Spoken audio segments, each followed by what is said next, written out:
On the RigExpert DSA815 is the output of a RigExpert antenna analyzer, and I will run it one more time so that you'll get a full view of what it's doing. It is sweeping from 99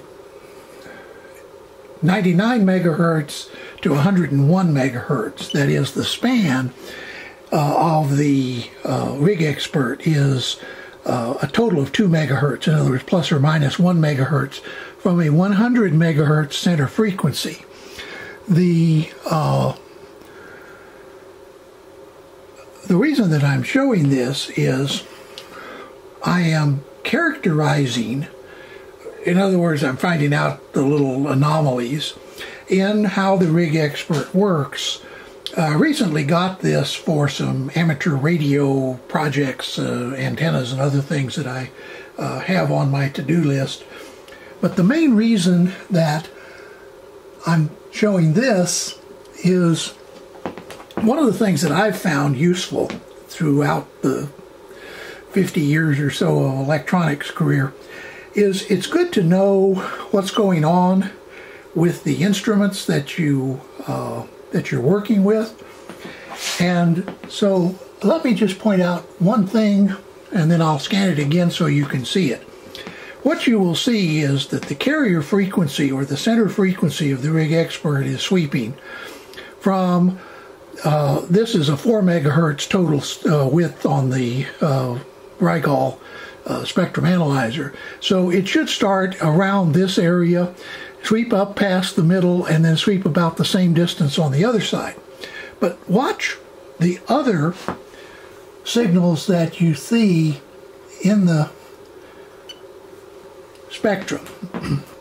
You notice one standing still, and two that are moving around, and then two that, this is, it looks like AM or third harmonic. So let me do one other.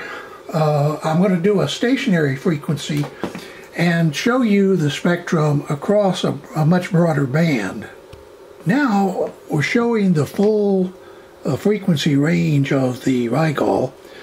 This is 100 megahertz. Basically what I do is I have the RigExpert set to measure the standing wave ratio of an antenna at 100 megahertz, and right now it's indicating an SWR of 1.17, but that's not really the relevance here. What I want to show is that the RigExpert, even though it's only, this particular model is only rated to 230 megahertz, so this is 100, this is 200, so the frequency range, the specified frequency range, is about where my thumb is here. That is about this spot. But notice that there are a significant number of harmonics. These are odd harmonics. So this is 100 megahertz, this is 200, or the second harmonic, this is 300, 400, 500, and so on, up to 1.5 gigahertz.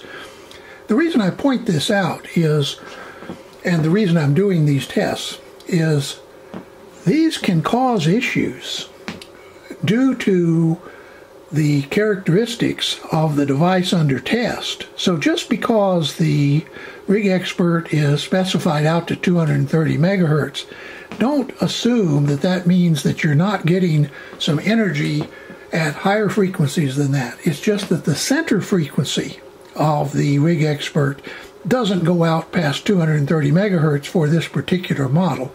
Now they make one, I think if I remember right, that goes out to more than a gigahertz, maybe 1.5 gigahertz or so.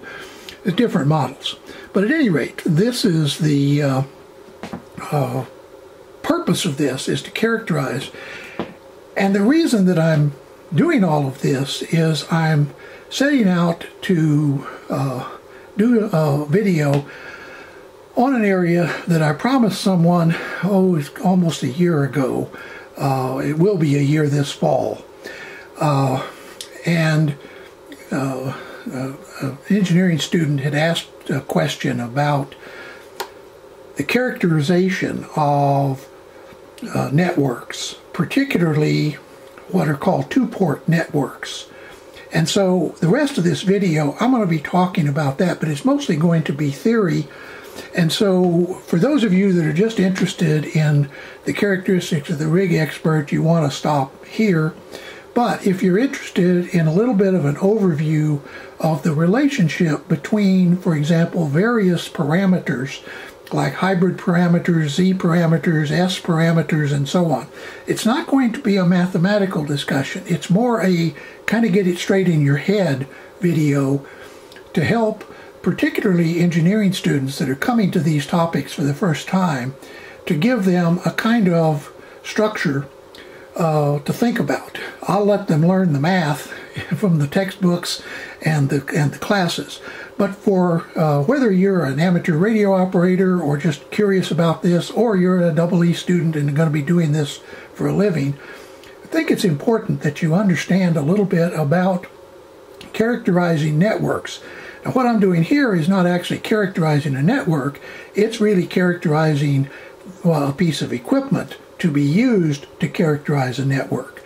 So let's move on and talk a little bit about S parameters and others, and hopefully we'll end with a little bit of an overview of a Smith chart and how that could be useful to engineers and amateur radio operators and so on. Consider for a moment the problem of characterizing a network. And by network, we mean almost anything. It could be a combination of a transmission line and an antenna. It could be a transistor amplifier. It could be a microwave strip line. It could be a variety of things. And the fact that we're calling it a two-port doesn't necessarily mean that you can't have a multi-port network where, for example, there's more than one input and they interact together to produce the output, for example, a mixer and things of that sort. But we're going to simplify it to a two-port network with an input in which we can measure voltages and currents, with the voltage specified as the upper terminal positive relative to the lower terminal, and the current flowing into the upper terminal of the two-port network. The output of the two-port, and by the way, this is symmetrical. That is, signals that enter on the left appear on the right in some form, but signals that are present on the right also appear on the left. So, for example, if this is an amplifier, generally, because this signal is much smaller and is amplified, we tend to think of this as the result of this, and it is, but really what we're talking about here is something that could be symmetric. So this could just be a transmission line, in which case you could put a signal on this end and get a signal out here. So on the right side, similarly, the voltage and current are specified with the upper terminal being positive and the current flow being, once again, into the two-port network. Now, if you think about trying to work with something like this in the lab, at low frequencies, DC, resistors, this is pretty easy to work with. You don't have a lot of measurement challenges. But as you begin to apply changing signals, other elements begin to show up. Impedance, in other words, reactive elements like capacitors and inductors. And as the frequency goes up, these lines become important. They become transmission lines, and particularly as you reach much higher frequencies, the difficulty of measuring a two-port by any of the traditional methods, which usually involve, for example, applying a voltage to the input with the output shorted, or applying a voltage to the input with the output open. Well, at high frequencies, there's no such thing as a pure open, and there's no such thing as a pure short. As you get up into the microwave frequencies, even a tiny wire can have significant impact on the measurement. And so one of the things that back during the Second World War, the people working in places like the Lincoln Labs at MIT on microwave signals realized was that the traditional ways of measuring voltage and current and of shorting or opening the output and constructing parameters based on opens and shorts just didn't work. And so a new system called scattering parameters, or S parameters, were invented. And the advantage they have is you don't need to open or short the output. You simply terminate it in a resistance which is equal to the characteristic impedance of, in this case, the output or of the input. So let's look at how that might be done. Here is a 2-port, and this diagram is taken from an application note 154, published by Agilent. Actually, it's a reprint of something written by the Hewlett-Packard engineers back in the, I think, in the 70s or 80s. If you characterize a 2-port network, not in terms of currents and voltages, but rather in terms of an incident wave that is put in. Now, it's voltage and current, but the point is you're not measuring that. You're measuring the wave that you're putting in. In this case, it's power. And you are also measuring the reflected wave. In other words, how much of what you put in comes back out into the measuring instrument. Similarly, on the outside, or on the right side, you have a wave that comes out of the 2-port in this direction, but you also have a wave that is going back into the 2-port. These are the equations in a matrix form of what are called scattering matrices or scattering parameters. S11, S12, S21, S22. The first digit simply refers to the side. So, for example, in the case of S11, what you are measuring is actually the reflection of A1 back to the input. And similarly, S21 is basically the amount of output you get from the input. Notice that the dependent variables here are the B's, that is the amount reflected on the input and the amount flowing out of the output. This is called the scattering matrix, and we'll talk a little bit more about that in a second. And then the A's are the waves going into this network and the wave going into this network. The advantage is, as we pointed out earlier, you can measure these parameters by putting a termination on the output and measuring A1 and B1. Then you put that terminate the input, or the left side, with the proper impedance, and you apply your measurements to the right side, and once again you can measure A2 and B2. Then you can construct this matrix. Now, for those of you that are familiar with this, there is a different form of the scattering matrix that's called the scattering transfer matrix, usually denoted by T's instead of S's. Don't confuse these two. Notice that this is B1, B2. This is B1, A1. Similarly, this is A1, A2. This is A2, B2. So this is a quite different matrix than this, though they are related. So now let's talk just a little bit about the relationship between these measurements. But before we do, let's use some terminology here. S11 is normally referred to as the input reflection coefficient. In other words, it is essentially how much of what you put into the input gets reflected back. Similarly, S22 is the output reflection coefficient. How much of what you put into the output gets reflected back. The S12 and S21 are the reverse voltage gain and the forward voltage gain respectively. So for example, S21 is how much output you have here for a given amount of input here. It's the ratio of this output to this input. Similarly, S12 is the reverse. In other words, it's applying the signal from this side. How much signal do you get on the other side? This is a table taken from Van Valkenburg's network analysis text. Actually, it goes back, this particular one is from the 3rd edition in 1974, but there are earlier editions than that. And I think this same chart appears. The idea is to compare a different kind or different set of parameters. For example, the H parameters are the hybrid parameters. There are also X parameters, Z parameters, Y parameters, and as we saw earlier, S parameters. They can all be related to one another.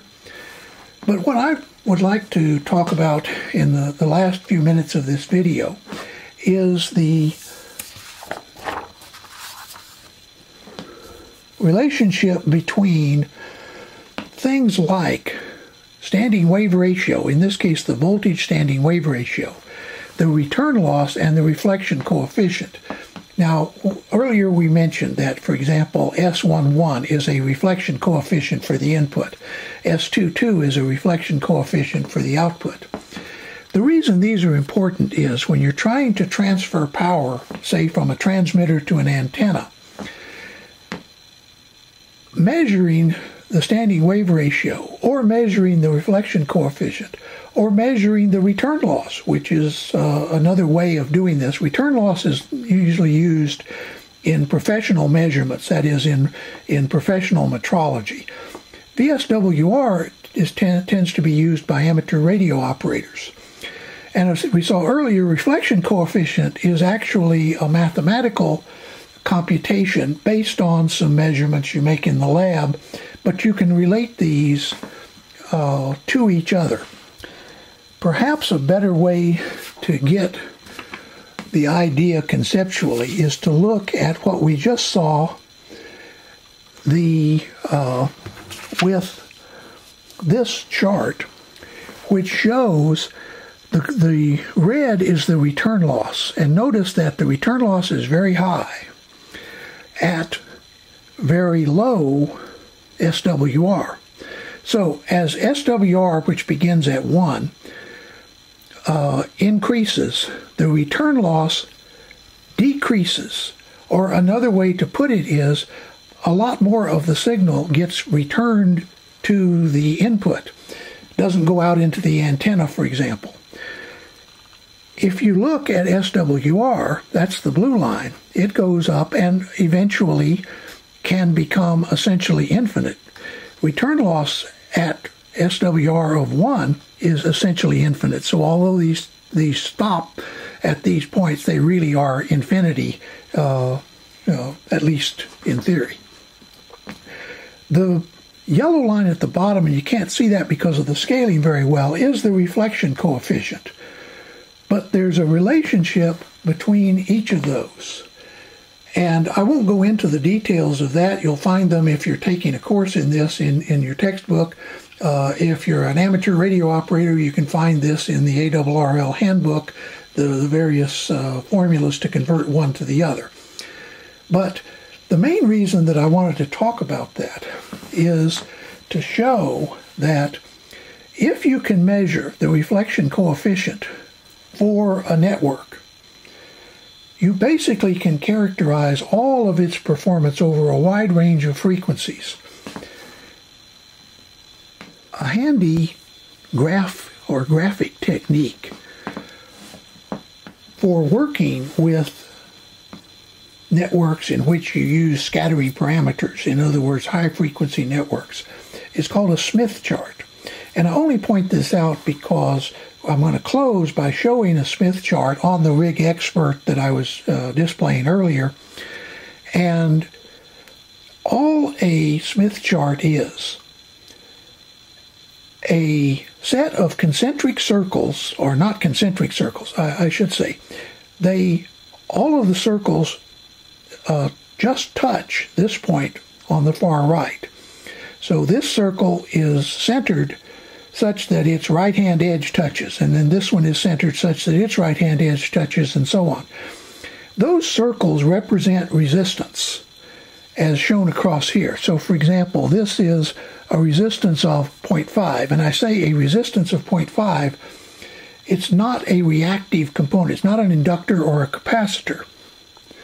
On the other hand, these circles, these circles, the ones coming across here, represent reactance.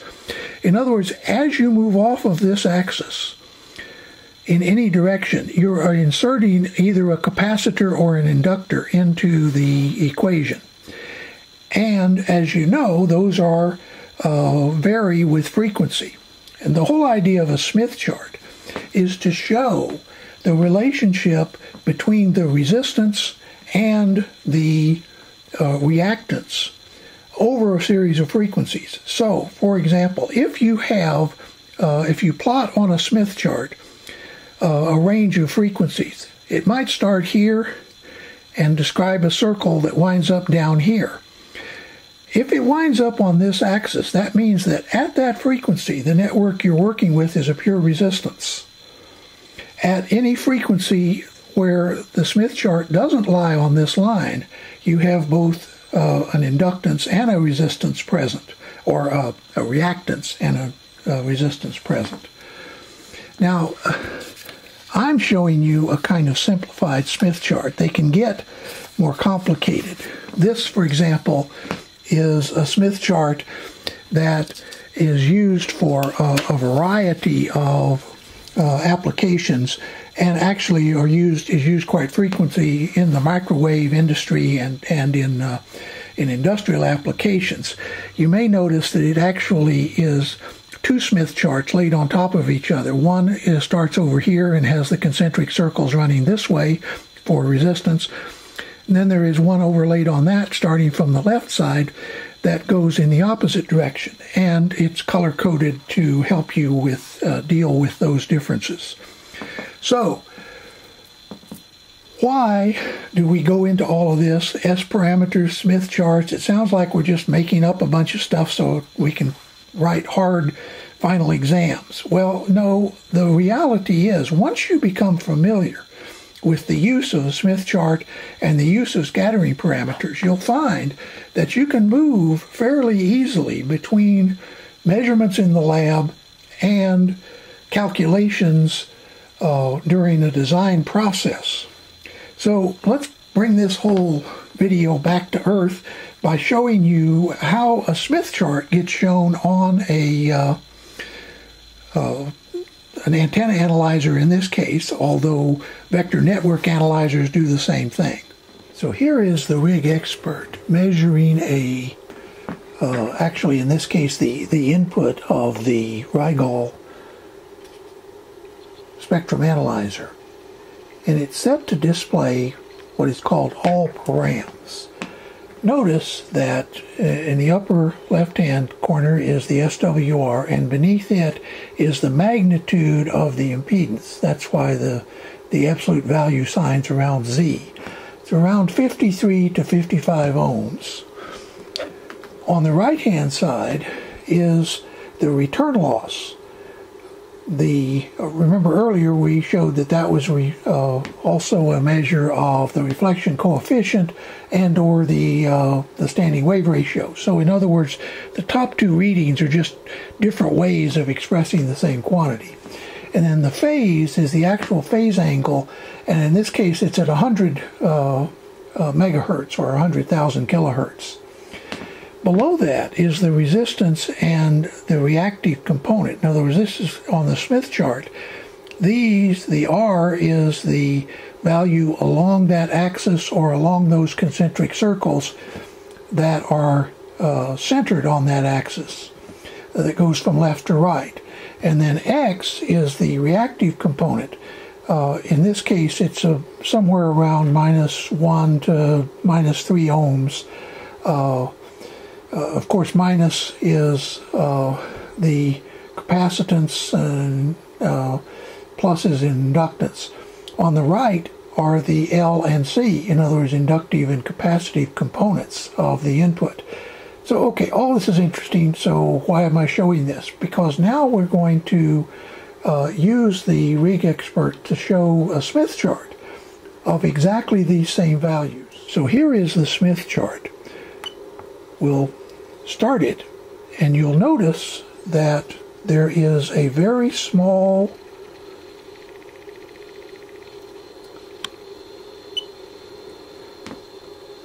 it traces a very small region. The reason that it is so small is because this device, that is the Rigol spectrum analyzer, like all good spectrum analyzers, has a very carefully controlled impedance that is as flat as possible across its frequency range, which is from 0 to 1.5 gigahertz. So the Smith chart, we're only looking at a megahertz, and we're seeing that there's very little change in the impedance of the input of the Rigol. So let's now do this over a wider frequency range. And now you can see, I'll start the Smith chart rotating, and you notice now that it's tracing a slightly larger circle. What this shows is that the input of the Rigol is not a perfect 50 ohm resistance over its entire, or over this frequency range, which is basically from 0 to 200 megahertz. Instead, what happens is, like everything in real life, there are frequency-dependent components that it's impossible to get rid of. Some of those are in the cable that connects the RigExpert to the Rigol, and some are in the input circuitry of the Rigol itself. The point is they're very, very small. But it's being able to characterize the equipment you're using that is extremely important. There are two things that are the absolute requirements for a good metrology, that is, good measurements in the lab. One is traceability to a standard, and the second is repeatability. In other words, the ability to repeat the same measurements and get the same answers each time. And that, combined with traceability, allows you to exchange data with colleagues, even in complicated and hard-to-measure applications like RF circuits. So I hope what this has shown is that a lot of what some students find mysterious about S parameters and microwaves and other things, they're really not as mysterious as they sound. There is a bit of mathematics, particularly a bit of linear algebra, in working with these matrices, and it becomes much more complicated when you go to 3-port and 4-port and other types of things. But the basics remain the same. That is, whether you're a ham radio operator using standing wave ratio to characterize your transmission line and antenna, or whether you're a EE student making measurements in the lab, or a practicing engineer designing the latest cell phone transmitter antenna combination, all of that is related to the simple idea that first you have to find a set of measurements that can be performed in the lab that are repeatable. And then you have to perform those measurements based on a traceable standard so that you can exchange the results with other researchers, engineers, ham radio operators, etc. I hope this has been at least useful, particularly to the students that have asked questions about this. Once again, my perspective on this is different than you will find other people on YouTube. There are many good videos on Smith charts and on S parameters and so on. I certainly commend those to you as well. But I hope that this answers a few of the questions that have cropped up over the last year, and does so in a way that doesn't overwhelm you with the mathematics, which I still encourage you to go learn, but you can do that with your textbook and your lab instructor. At any rate, hope you've enjoyed this, and we'll look forward to maybe some other videos in the future. In the meantime, please have a nice day.